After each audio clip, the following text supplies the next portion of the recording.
You should always try to be your authentic self. That's what people say, but do they really mean it? We try to sell authenticity like it's a self-care product, but what we don't talk about is the guilt and the fear and the possible loss that can come along with it. A lot of people don't want you to be your authentic self. They want you to be a palatable version of yourself that works for them.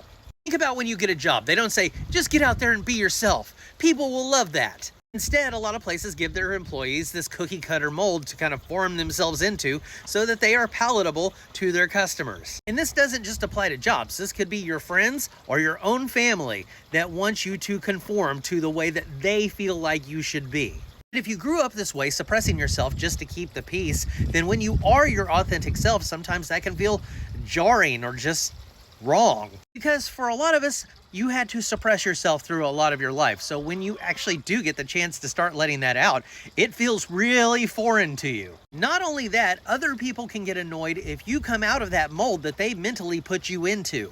I tend to talk about my life on here quite a bit, and most of the time that is fine. But sometimes I'll talk about something I lived through and allude to somebody who might have been a part of it, and somebody ends up getting upset. Not because I lied, but because I told a version of the story that was different than the one in their head, and they aren't comfortable with that. But the thing is nobody has the same lived experiences in life. We all see things differently.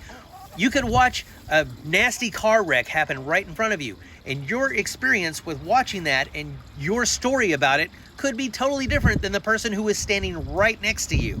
So when you talk about your truth from your perspective and somebody else is like, well, I didn't see it that way, they're trying to take away your voice in your story. But if it's something that you actually experienced and you actually felt, then that is valid and you should be able to express it any way that you want. Your version of the story does not need to change just because somebody else is not comfortable with it. Sometimes they'll get upset and then you feel like you did something wrong when actually you were just being your authentic self. You may feel bad because you hurt somebody's feelings, but you know what feels way worse? Stifling who you are. It can feel fine at the time because at least you avoided some drama, but over time you start to feel like little pieces of you are being taken away from you. I don't know who needs to hear this, but you are not cruel for telling your own story. So if you want to be your authentic self, I think you absolutely should if you feel comfortable with being your authentic self. Just realize that there might be some repercussions and you might feel bad in the beginning.